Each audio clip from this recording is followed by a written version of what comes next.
예, 귀한 찬양 감사를 드립니다. 우리는 시간 안에 시간 속에 살아갈지라도 하나님에게는 시간이 없습니다. 하나님은 시간을 초월하십니다. 하나님에게 시간이 없다. 하나님은 시간을 초월하신다라고 하는 것은 단순히 우리가 생각하는 과거, 현재, 미래라고 한 것만을 의미하는 것이 아니라 하나님에게는 우리가 생각하는 것과는 많이 다르다라고 하는 것입니다. 하나님 안에 어쩌면 슬픔도 기쁨도 초월하십니다. 하나님에게는 빈부도 초월되어져 있습니다. 하나님께서는 시공을 초월하십니다. 그럼에도 시간 안에서 시간 없음을 생각해야 하는 우리 쉽지 않습니다. 시공을 초월하시는 하나님을 생각하면서 시공간, 제한된 시공간 안에서 생각한다는 것 쉽지 않습니다. 하나님께서는 온 우주의 편만에 계십니다. 계시지 않는 곳이 없습니다. 근데 사람들은 하나님을 제한하기 시작합니다. 하나님께서 이곳에 계십니다 라고 하여서 거기를 성전이라고 말합니다. 물론 그것도 하나님께서 말씀하신 겁니다. 그런데 하나님이 이 성전에 계신다라고 하는 것이 문제가 아닌 인간의 생각으로는 시공을 초월한 하나님의 어떤 생각으로 향해 있는 것이 아니라 인간의 생각으로 제한합니다. 하나님은 이곳에만 계셔야 된다라고 하는 것으로 제한하게 되어지더라는 것이죠. 그렇습니다. 이스라엘 사람들은 최소한 솔로몬의 성전은 영원할 거라고 생각했습니다. 아니, 믿었을 겁니다. 저들이 생각할 때 시공을 초월한 영원은 아닐지라도 솔로몬의 성전은 영원할 것이다는 생각을 가지고 있었습니다. 하나님께서 예레미야 선지자에게 말합니다. 이스라엘 백성들이 죄를 회개하지 않으면 성전은 파괴되어질 것이다 라고 예언하게 합니다. 예레미야 선지자가 예언한 대로 성전은 무너지고 말았습니다. 또한 유다도 망하게 되었습니다. 완전 멸망은 아닐지라도 망하게 되었습니다. 오늘 살아가는 우리에게 더 이상의 성전은 없습니다. 근데 하나님께서 새롭게 지으신, 하나님께서 새롭게 창조하신 성전은 있습니다. 거듭거듭 드리는 말씀입니다. 나를 성전이다 라고 성경은 말씀하고 있기 때문인 것이죠. 하나님을 믿는 성도인 우리 한 사람 한 사람이 성전이다 라고 성경은 말씀하고 있습니다. 그러면 성전은 도대체 무엇이며 어떤 역할을 감당해야 하는가라고 하는 것을 다시 한번 살펴보고자 합니다. 첫 번째, 성전보다는 성도로서의 삶이 더 중요하다고 성경은 말씀하고 있습니다. 오늘 본문의 말씀 1절에서 7절 말씀을 보면 하나님께서 예레미야에게 이렇게 선포해라, 이렇게 예언하라 라고 하는 말씀을 하십니다. 하나님 앞에 이제 구약임에도 불구하고 제사가 아닌 예배라고 하는 독특한 용어를 구약에서 만나기 쉽지 않은 표현을 쓰죠. 하나님 앞에 예배하러 가는 사람들을 보고 성전에 대한 진정한 의미가 무엇인지, 예배에 대한 진정한 의미가 무엇인지, 내지는 제사에 대한 진정한 의미가 무엇인지를 알려주어라. 참된 예배가 무엇인지를 가르치라 라고 말씀하셨습니다. 그러면서 반복되어지는 표현이 2절과 같은 교회는 여호와의 집이라고 말씀하고 있고, 그리고 또 여호와의 성전이라고 하는 또 다른 표현이 쓰여져 있으며 10절과 11절 말씀에서는 내 이름으로 일컬음을 받는 이 집이라고 하는 표현을 썼습니다. 똑같은 표현입니다. 똑같은 성전입니다. 하지만 표현을 다르게 하면서 여호와의 집, 여호와의 성전, 내 이름을 일컫는 집이라고 하는 그 말 속에는 무언가 내포되어져 있는, 들어가 있는 뜻이 있습니다. 내 집, 여호와의 집, 하나님의 집, 하나님의 성전, 내 이름으로 일컬음을 받는 이 집이라고 하는 그 성전에 대한 부분을 말씀하는데, 그런 성전이 어떻게 되었다고요? 오염되었다는 것이죠. 성전이 성전이어야 되는데도 불구하고 성전이 안 됐다라고 말씀하고 있습니다. 어떻게 오염되었습니까? 도둑의 소굴이 되었다라고 말씀하고 있습니다. 하나님께서 말씀하시고 명령하신 계명이 있음에도 그 계명을 지키지 않습니다. 그래하여서 사람들은 성전에서 예배함으로 나는 구원받은 자입니다, 나는 하나님 나라 천국 백성입니다 라고 생각할진 모르지만 하나님의 시선으로 바라볼 때 그들은 가증한 사람, 그런 가증한 일을 행하는 자들로 보셨다는 것입니다. 예수님께서도 오늘 본문에 있는 동일한 말씀을 하시죠. 예수님께서 성전에 들어가셨습니다. 장사하는 사람들을 바라보았습니다. 상을 엎으시면서 왜 성전을 성전되게 하지 않느냐? 만민이 기도하는 집이다. 거룩하게 하나님 앞에 온전하게 서야 할 이곳에서 왜 오염되는 그런 행위를 하느냐라고 예수님도 말씀하셨습니다. 성전이 더 이상 성전이 아니었다는 것입니다. 그러면 성전은 무엇이며 성전 아닌 것은 무엇입니까? 성전은 하나님이 계시는 곳입니다. 그런데도 성전이 아닌 이유는 성전이라고 부르지만, 성전이라고 하지만 거기에는 더 이상 하나님이 계시지 않더라는 것이죠. 당시에 유다 사람들은 그렇게 생각했습니다. 우리가 성전으로 출입하니, 우리가 성전에서 하나님께 예배하니 성전은 안전해, 어떤 보호를 받을 수 있는 안전하다라기보다는 다르게 표현하면 우리는 구원받은 백성이야. 성전에서 예배하니까 나는 천국 백성이야, 나는 하나님의 백성이야, 나는 안전해, 성전 안에 있으니까 우리는 안전해 라고 하는 거짓말을 하더라라고 본문은 말씀하고 있습니다. 왜 그것을 거짓말이라고 말씀하고 있냐? 다시 말씀을 드립니다.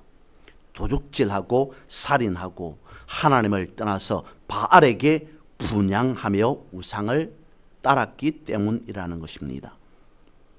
그런 행위들을 바라보면서 본문은 말씀하고 있습니다. 이런 것들이 하나님께서 싫어하는, 하나님께서 미워하는 가증한 일이다라고 말씀하고 있습니다.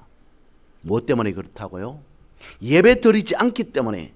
왜 하나님 앞에 제사하지 않느냐, 하나님 앞에 분향하지 않느냐라고 하는 그것 때문에 아닙니다. 아무런 믿음 없이 드리는 예배, 그것을 두고 가증한 일을 왜 행하느냐라고 성경은, 하나님은 말씀하고 있다는 것이죠. 다시 말씀을 드립니다. 성전에 하나님이 계시지 않는다면 더 이상 그것은 성전이 아닙니다. 성전에서 하나님을 만날 수 없다면 그것은 성전이 아닙니다. 성경은 우리에게 말씀하고 있습니다. 너희가 성전이 아니냐라고 말씀하고 있습니다. 그런데 우리 안에 하나님이 계시지 않는다면, 우리 안에 하나님을 만날 수 없다면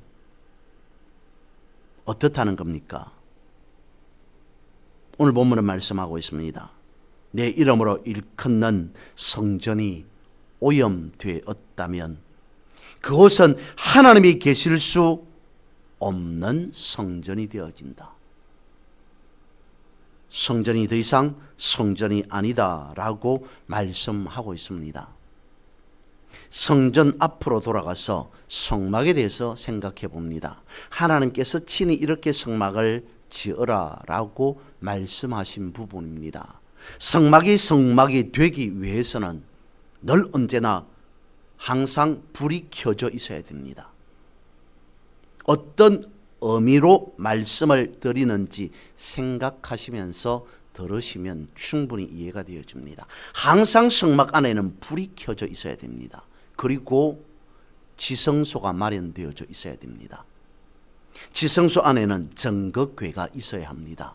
정거궤 안에는 계명이 적힌 돌판이 있어야 되고 지팡이에 있어야 하고 만나를 담은 항아리가 있어야 합니다. 그래야만이 그것이 성막이다라고 부르게 되어집니다.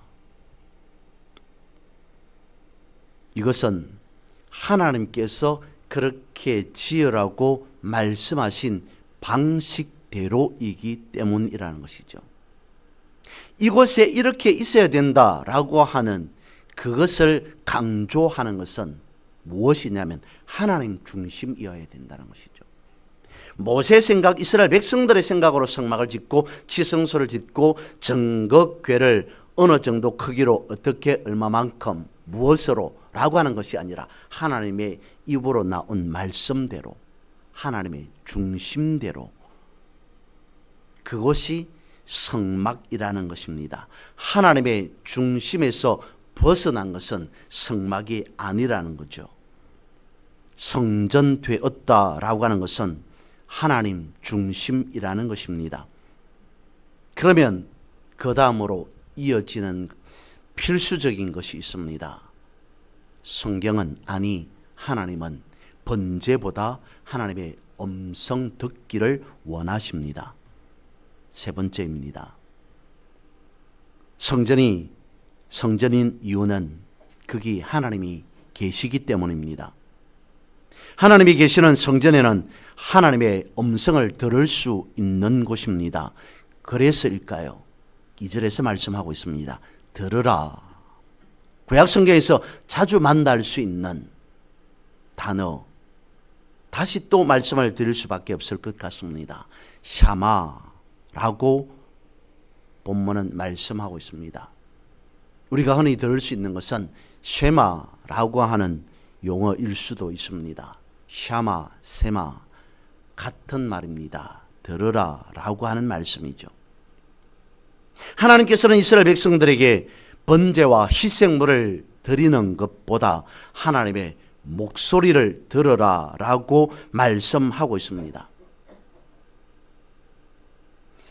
다윗을 이어서 솔로몬이 왕이 되었습니다. 그에게 하나님께서 묻습니다. 내가 너를 위해서 무엇을 해주기를 원하느냐? 무엇을 네가 받고 싶으냐? 솔로몬 왕이 기도합니다. 하나님, 다른 것보다는 저에게 하나님의 음성을, 하나님의 목소리를 듣는 마음을 주십시오. 샤마라고 몇 차례 말씀을 드렸습니다. 솔로몬 왕이 그때 하나님 앞에 구한 것이 무엇이라고요? 하나님, 저는 다른 것보다는 가장 먼저 하나님의 음성을 듣기를 원합니다. 가장 먼저 저는 하나님 앞에 나가서 하나님께서 무엇이라 말씀하시는지 저는 듣겠습니다. 그것을 제 인생의 왕으로서 통치하는 그 순간에 제 삶의 가장 우선순위 첫 번째로 삼겠습니다 라고 기도한 왕이 솔로몬이었습니다. 그것은 단순히 듣는 쉐마, 샤마라고 하는 것을 의미하지 않습니다. 듣는다는 것은 하나님의 말씀을 듣겠다라고 하는 것은 순종하겠습니다 라고 하는 그 의미였습니다. 그런데 여기에서 다시 한 번 더 생각해 봅니다. 하나님께서 말씀으로 들으라 들으라 솔로몬도 듣겠습니다 라고 했던 이 샤마라고 하는 것을 단순히 순종으로만 모든 것을 다 생각할 수 있을까? 듣는다라고 하는 것, 그것은 순종을 전제하고 있는 것인데 그것이 전부는 아니다가 아닌 아닐 수도 있다라는 생각을 하게 되어집니다. 뭐냐면 하나님께서 말씀하시는 것을 들어야 됩니다. 듣습니다. 순종해야 됩니다. 그런데 그것이 전부가 아닌 들었으면 인간의 사람의 목소리도 있어야 한다는 것이죠.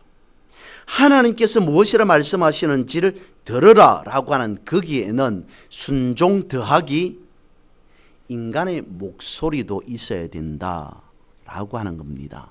뭐냐면 듣는 것이 1단계라면 2단계는 물어야 한다는 것입니다. 다시 말씀을 드립니다. 들으라라고 하는 그 말씀 속에는 무조건 다른 것 말고 들으라라고 하는 것이 아닌 들었으면 묻고 싶은 말이 있지 않느냐, 그것을 하나님에게 재차 여쭈어라, 물어라, 아뢰어라 라고 하는 것까지 포함하고 있다는 것이죠. 그런 의미, 그런 측면에서 성경 말씀하고 있습니다. 하나님은 번제보다 하나님의 목소리 듣는 것을 좋아하신다. 왜 이렇게 말씀을 드리냐면 당시의 이스라엘 백성들은 오해했다는 것이죠. 무엇을요? 하나님께서는 번제하기를 원하셔. 하나님은 번제 드리는, 우리가 번제 드리는 것을 기뻐하셔 라고 하는 그 생각에만 사로잡힌 채, 거기에만 마음이 고정된 채 무조건 번제, 제사 드리는 그것만 생각합니다. 이스라엘이 오해했습니다. 하나님은 무조건 제사 드리는 것을 원하지 않으셨습니다. 그래서 성경 말씀하고 있습니다. 하나님은 제사보다 인애를 원하신다. 번제보다 하나님 아는 것을 원하신다. 과연 하나님은 무조건 드리는 번제를 기뻐하셨을까요? 이사야 1장 11절에서 13절 말씀입니다. 여호와께서 말씀하시되 너희의 무수한 제물이 내게 무엇이 유익하뇨? 나는 순양의 번제와 살찐 짐승의 기름에 배불렀고 나는 수송아지나 어린 양이나 순념소의 피를 기뻐하지 아니하노라. 너희가 내 앞에 보이러 오니 이것을 누가 너희에게 요구하였느냐? 내 마당만 밟을 뿐이니라. 헛된 재물을 다시 가져오지 말라. 분향은 내가 가정이 여기는 바요. 월삭과 안식일과 대회로 모이는 것도 그러하니 성회와 아울러 악을 행하는 것을 내가 견디지 못하겠노라.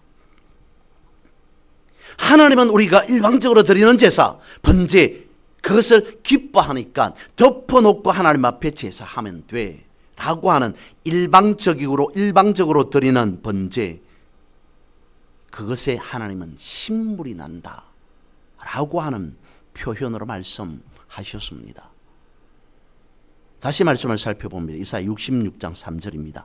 소를 잡아 드리는 것은 살인함과 다름이 없이 하고 어린 양으로 제사 드리는 것은 개의 목을 끄끔과 다름이 없이 하며 드리는 예물은 돼지의 피와 다름이 없이 하고 분향하는 것은 우상을 찬송함과 다름이 없이 행하는 그들은 자기의 길을 택하며 그들의 마음은 가증한 것을 기뻐한즉. 분명히 하나님께서 이스라엘 백성들에게 말씀하셨습니다. 번제하라, 이렇게 하라, 저렇게 하라, 제사를 드려라. 그런데 하나님은 제사하는 것을 기뻐하지 않으신다라고 말씀을 하십니다. 하나님은 제사 드림을 기뻐하셨습니다. 그런데 왜 기뻐하지 않으신다라고 말씀하고 있습니까? 이스라엘 백성들이 제사와 예배를 너무 쉽게 생각했다는 것입니다. 그러면서 제사의 본질이 희석되어집니다. 제사의 순수성이 사라져 버렸습니다. 그렇게 드리는 제사, 그렇게 드리는 예배, 하나님은 싫어하신다. 그래서 하나님께서 말씀하십니다. 그렇게 드리는 제사 나는 가증하게 여기니 똑바로 알아라.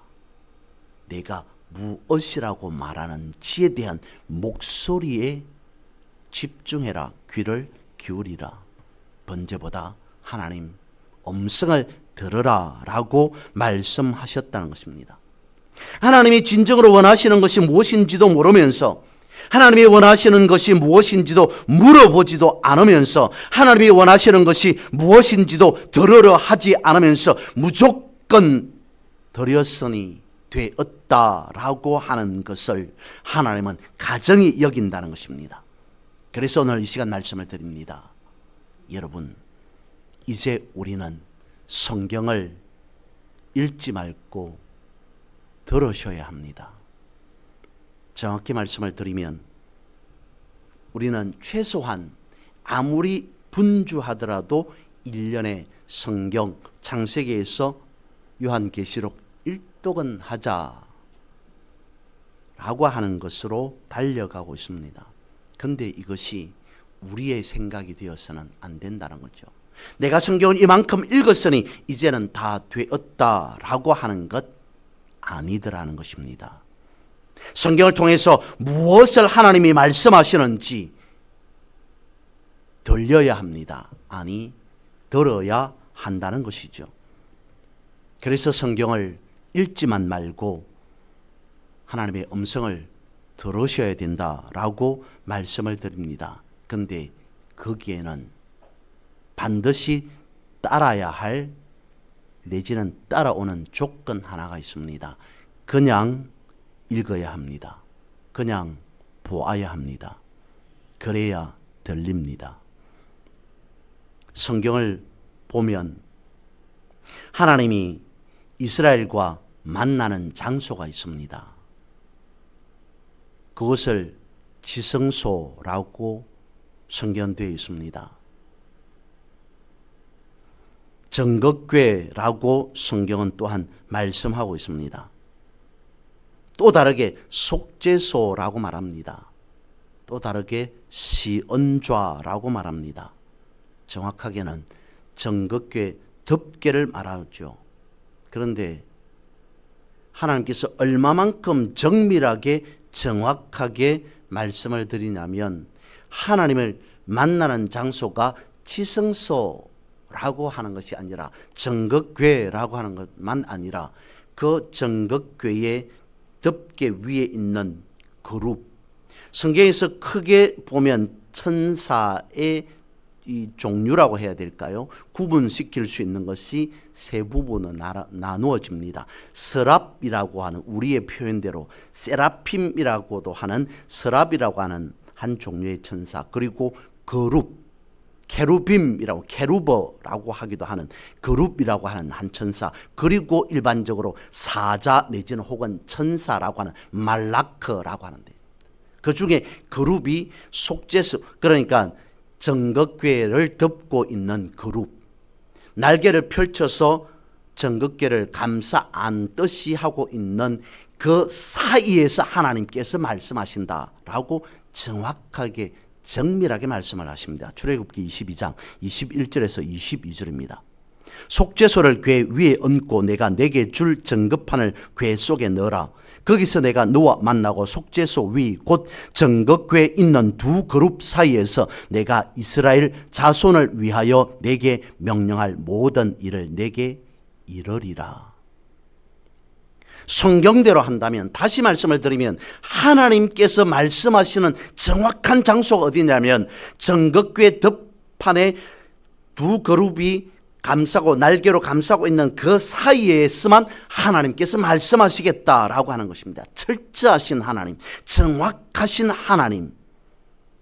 그런데 우리가 성경을 읽을 때 아무 생각 없이 성경을 읽어야 된다, 그냥 읽어야 된다, 그냥 보아야 된다라고 하는 것은 무엇이냐면, 이 말을 생각 없이 성경을 보십시오, 생각 없이 성경을 읽으십시오라고 하는 말을 조금 더 거룩하게 하면 영어로 성경을 읽어야 됩니다 라고 하는 의미가 되어집니다. 다르게 표현하면 내 생각으로 성경을 읽지 말라는 것입니다. 내 생각을 지우고 하나님의 생각을 하는 것이 성경 읽기라는 것입니다. 그래야 하나님의 음성이 들린다는 것이죠. 이것을 두고 우리가 성경을 읽는 가장 예민한 상태, 하나님께서 얼마만큼 정확하시냐, 그냥 지성소도 아니고 그냥 정겁계도 아니고 그 정겁계 덮판도 아니고 두 그룹 사이에서 하나님께서 말씀하셨다. 성경을 읽습니다. 읽으려고 집중합니다. 창세기에서부터 요한계시록에 1년 최소한 나는 일독만큼은 하리라 라고 성경을 읽을 때마다, 말씀을 읽을 때마다 집중해서 읽습니다. 좋습니다. 그렇게 창세기에서 요한계시록에 이르기까지 집중해서 읽을 수만 있다면 그렇게 읽는 것이 훨씬 더 좋을 것입니다. 효과적일 겁니다. 그런데 읽다 보면 이런 생각 저런 생각이 듭니다. 성경에만 집중해야지, 말씀에만 집중해서 읽어야지 라고 생각하면 생각할수록 여러 다른 많은 잡다한 생각들이 같이 따라옵니다. 아니, 내가 지금 성경 읽을 시간이 아니고 저것을 해야 되는데 이것을 해야 되는데, 이것을 놓쳤는데 저것을 해야 되는데, 성경은 조금 뒤에 읽고 저것부터 먼저 해야 되는 것, 그런 생각으로 성경 읽을 것이 아니라 하나님은 정확하신 분이다. 내 생각으로 읽을 것이 아니라 내 생각을 내려놓고 읽어야 된다. 성경에서 하나님께서 모세에게 출애굽해서 가나안 땅, 약속의 땅으로 나아가는 모세에게, 이스라엘 백성에게 말씀합니다. 홍해가 가로막고 있습니다. 도저히 건너갈 수 없습니다. 가만히 있어라. 가만히 있어서 하나님께서 어떻게 역사하시는지, 일하시는지 하나님의 하나님 되심을 바라보아라. 그러면 넉넉고 가만히 있으라는 겁니까?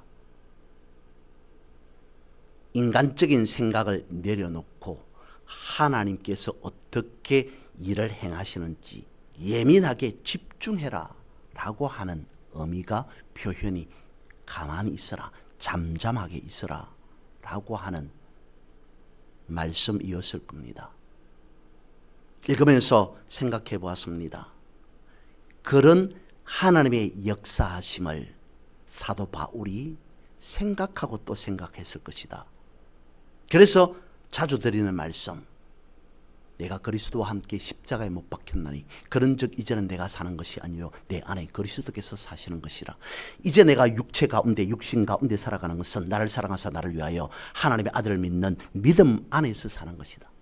내가 그리스도와 함께 십자가에 못 박혔답니다. 내가 사는 것이 아니랍니다. 그러면서 예수 그리스도 외에 모든 것은 다 배설물로 버렸다고 말씀하고 있습니다. 가만히 있겠다는 것, 내가 가지고 있는 생각, 옛 생각들, 그것 다 지우겠다는 것.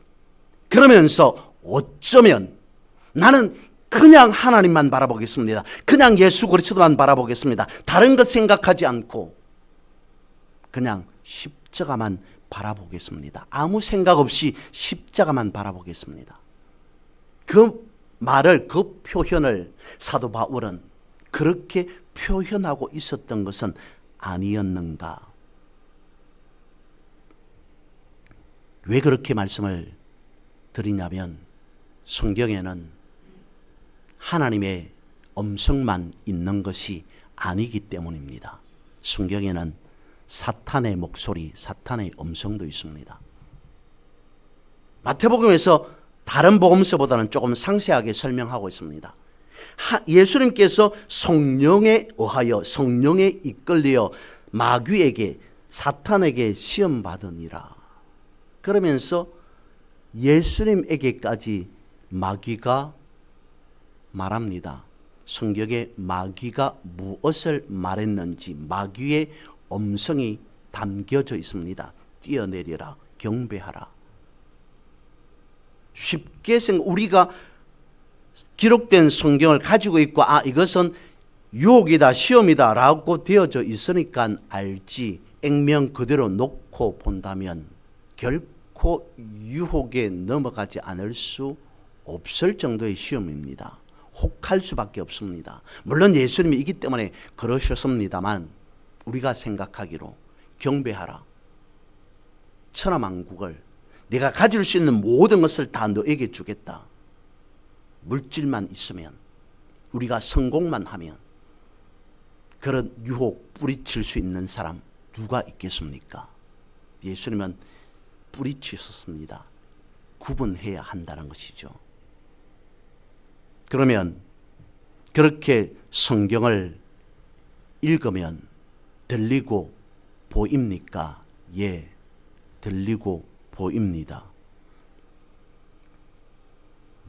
내려놓고 내 생각을 내려놓고 그냥 성경을 읽듯이 읽어 나가면 성경에서 말씀하고 있는 하나님의 음성 들립니다. 하나님께서 보여주시고자 하는 것 보입니다. 근데 여기에서 우리는 다시 한번 조심해야 할 것이 있습니다. 성경을 읽으면서 믿음의 삶을 살아가면서 하나님의 음성을 들었습니다. 하나님께서 보여주시는 것을 보았습니다. 내가 보았다, 내가 들었다. 함부로 말해서는 안 되는 것입니다. 왜 그렇습니까? 물어야 합니다. 그것을 조금 전에 말씀을 드렸습니다. 보인다고 들린다고 나는 들었다, 나는 보았다 말할 수 없는 것이 성경에는 하나님의 음성만 있는 것이 아니라 다른 음성들도 있더라. 하나님, 제가 본 것이, 제가 들은 것이 하나님의 음성이 맞습니까? 묻고 또 물어야 됩니다. 정확하게 두 그룹 사이에서 하나님께서 하시는 음성이다 라고 하는 확신이 있을 때까지 한 번 보았다고 한 번 들었다고 엄청난 것을 아는 것처럼 해서는 안 된다는 것입니다. 왜 그렇습니까? 성경에 등장하는 여러 인물들을 보십시오. 노아도 있고 모세도 있고 아브라함도 있고 다윗도 있고 솔로몬도 있습니다. 다 선지자, 선견자들이었습니다. 한결같이 하나님의 음성을 들었고 하나님께서 보여주시는 것을 본 자들입니다. 그런데 한결같이 범죄했습니다. 실수했습니다. 어떻게 해서 하나님의 엄청난 축복을 받은 그런 선지자들이, 제가 볼 때 아브라함이 선지자다 그렇게 되어 있지는 않습니다. 물론 그런 성경도 있습니다만 선지자, 선견자다 구분하고 있지는 않습니다만 그렇게 보았습니다. 그러니까 하나님의 음성을 선지자로서 하나님의 음성을 들었고 선견자로서 하나님께서 보여주시는 것을 보았다는 것이죠. 그런데도 또한 저들은 범죄했습니다. 도대체 왜 그럴까? 왜 그랬을까? 답은 지속적으로 하나님의 음성을 듣지 않고 그리고 지속적으로 하나님께 묻지 않았기 때문이다. 어느 정도 되어지다 보니까 하나님께 더 이상 묻지 않아도 감이라는 게 있습니다. 습관이라는 게 있습니다. 숙달되어지는 게 있습니다.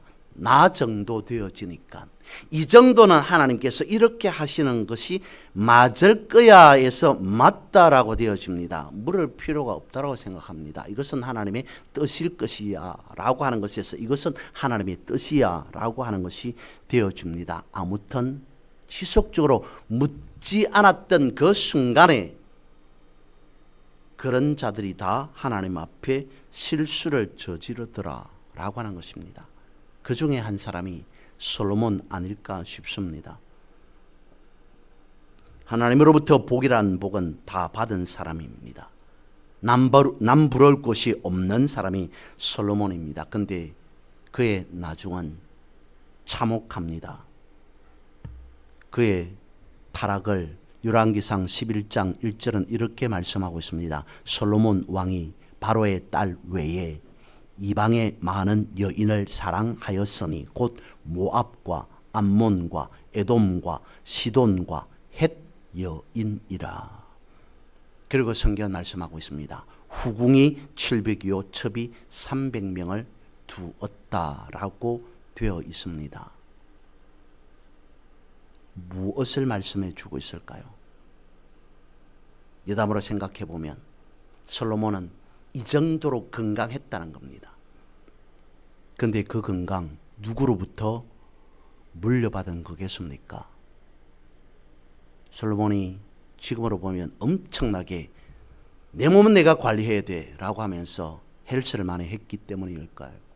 아니면 나는 다른 음식보다는, 그러니까 인스턴트 음식보다는 좋은 음식만 먹어야 돼 라고 해서 건강하게 되었을까요?